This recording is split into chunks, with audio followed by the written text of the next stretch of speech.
Hello friends, आज इस video में हम एलकेजी का सिलेबस देखेंगे जो कि सीबीएसई, आईसीएसई और एसएससी तीनों ही बोर्ड के लिए सेम होता है।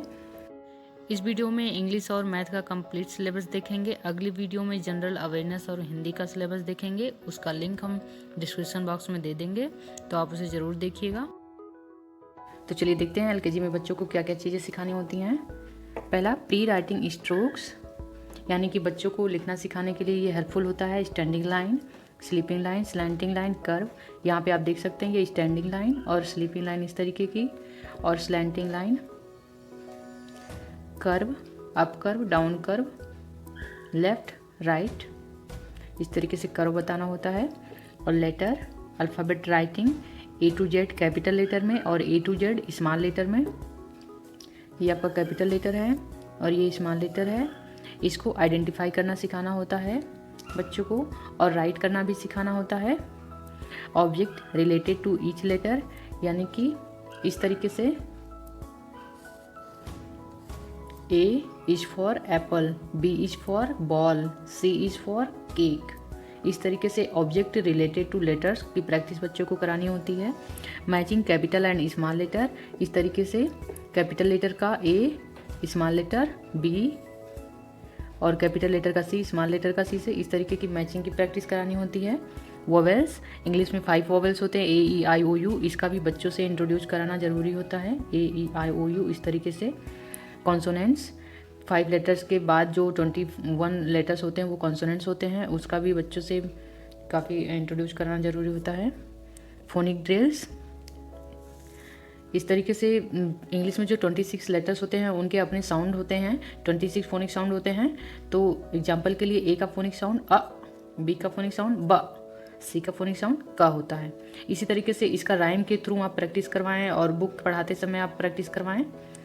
Rhyming word to improve listening skill, rhyming word वो होते हैं जिनका एंडिंग साउंड सेम होता है, लास्ट के जो 2 लेटर्स होते हैं उनका जो साउंड होता है सेम होता है, जैसे एट, एट, एट, इन। इसका प्रोनाउंसिएशन आप करेंगे म एट, मैट, फ एट, फैट, र एट, रैट। बच्चे को सिखाने के लिए mat, fat, rat, last sound ending sound एक जैसी दिख रही है तो ये राइमिंग वर्ड हो जाते हैं। इसी तरीके से पिन, बिन। अगला है आर्टिकल ए एंड एन का यूज। ए एंड एन का यूज, जिस वर्ड के फर्स्ट लेटर जो है कॉन्सोनेंट होंगे उनके साथ ए लगेगा, और जिस वर्ड के फर्स्ट लेटर वॉवेल होंगे उनके साथ एन लगेगा, जैसे एंट। यहाँ पे फर्स्ट लेटर ए वॉवेल है तो यहाँ पे एन लगेगा। अगली टॉपिक है दिस, दैट, दीज, दोज। इसका प्रयोग भी बच्चों को सिखाया जाता है। जैसे दिस जो है वो सिंगुलर के लिए यूज किया जाता है, और जो चीज़ें हमारे नज़दीक होती हैं, नियर ऑब्जेक्ट होती हैं, उनके लिए दिस का यूज किया जाता है। दैट भी सिंगुलर के लिए यूज किया जाता है, लेकिन जो चीज़ें दूर होती हैं, फॉर ऑब्जेक्ट होती हैं, उनके लिए यूज किया जाता है। और दीज प्लूरल, यानी कि दिस का प्लूरल रूप डीज है एंड दैट का प्लूरल दोज है। यहाँ पे ये सिंगुलर यूज हो रहा है, यहाँ पे ये प्लूरल, बाकी सब सेम है। These plural near object, those plural far object. As example, यदि आपके पास कोई बुक पास में रखी है तो आप उसे इंडिकेट करेंगे दिस बुक, लेकिन अगर वो बुक दूर रखी है तो आप उसे इंडिकेट करेंगे दैट बुक। इसी तरीके से ढेर सारी किताबें आपके पास में ही रखी हैं तो दीज बुक, और ढेर सारी किताबें दूर टेबल पे रखी हैं तो उसे आप दोज बुक्स का इंडिकेट करेंगे। इस तरीके से अगली टॉपिक है worksheet, flash card, oral instruction, writing skill. Worksheet पे भी बच्चों को प्रैक्टिस कराना होता है। मैं आपको बताती हूँ वर्कशीट कुछ इस तरीके से। ये वोवेल लेटर पे बेस्ड वर्कशीट है और ये भी वोवेल लेटर पे बेस्ड है। इस तरीके की वर्कशीट होती है जिसपे बच्चों को प्रैक्टिस कराया जाता है और वो अच्छे से लर्न करते हैं। फ्लैश कार्ड, इस तरीके के फ्लैश कार्ड होते हैं जो कि बच्चों को पढ़ाने के लिए यूज किए जाते हैं। इससे बच्चे काफ़ी इंटरेस्टिंग वे में सीख जाते हैं। अगली टॉपिक है name of flower, fruit, vegetable, vehicle, bird, colour, animal. इसको भी बच्चों को फ्लैश कार्ड के थ्रू इंट्रोड्यूस कराना होता है। तो ये आपका इंग्लिश का सिलेबस था। अब हम मैथ का सिलेबस देखते हैं, एलकेजी मैथ। पहला टॉपिक है शेप्स। शेप्स में सर्कल, स्क्वायर और ट्रायंगल, रेक्टेंगल, ओवल, स्टार जो बेसिक शेप होते हैं बच्चों को वो बताया जाता है इस तरीके से। Circle, square, triangle, rectangle, Oval, star, ये बच्चों को ड्रॉ करके भी बताया जाता है। अगली टॉपिक 1 to 100 काउंटिंग बच्चों को सिखानी होती है और रिवर्स काउंटिंग में बच्चों को 20 से 1 तक ही करना होता है। Count, dot, count, shape, object, number, writing 1 2। तो यहाँ पे काउंटिंग जैसे 1 2 3 आपको बताया 100 तक, रिवर्स काउंटिंग 20, 19, 18, 17, 16 इस तरह 1 तक। काउंट डॉट्स, यहाँ पे 1 डॉट, 2 डॉट, 1 2, 3 डॉट, 1 2 3 इस तरीके से काउंटिंग बच्चों को सिखाएं।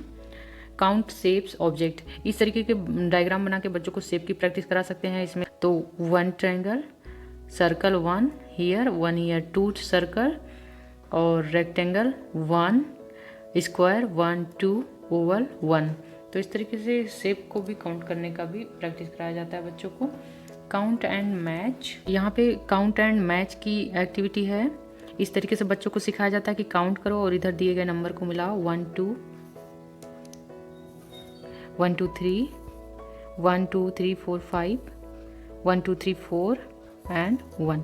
इस तरीके से काउंट एंड मैच की प्रैक्टिस कराई जाती है। Count and draw number and colour, count and draw number 1 2 3 4 draw करनी है तो यहाँ 4 ड्रॉ करेंगे और कलर करने के लिए इसमें से हम 4 खाने को लेके उसको कलर कर देंगे इस तरीके से। इसके बाद आता है classify same different by colour, shapes and size. बच्चों को कुछ ऑब्जेक्ट दे दिया जाता है, उनमें जो चीज़ सेम है उनको अलग निकाल के रखने के लिए बोला जाता है, जो डिफरेंट है उनको अलग, on the basis of colour, shapes and size.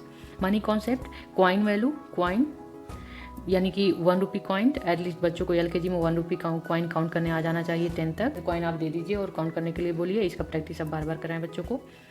Compare fewer और मोर बाय काउंटिंग, यानी कि आप यदि 2 ग्रुप बच्चों को दे रहे हैं किसी भी ऑब्जेक्ट का, किसी भी पजल्स का, तो आप वहाँ पे ये फ्यूअर और मोर का कॉन्सेप्ट समझा सकते हैं। Position, inside, outside, above, below, इस तरीके से। इनसाइड, ये बॉल अंदर है इनसाइड, बॉल बाहर है आउटसाइड, बॉल टेबल के ऊपर है अबव, बॉल टेबल के नीचे under, below. Ball left side रखा है तो लेफ्ट का कॉन्सेप्ट, बॉल राइट साइड रखा है तो राइट का कॉन्सेप्ट। इस तरीके से बच्चों को inside, outside, above, below, left, right की कॉन्सेप्ट भी समझाई जाती है।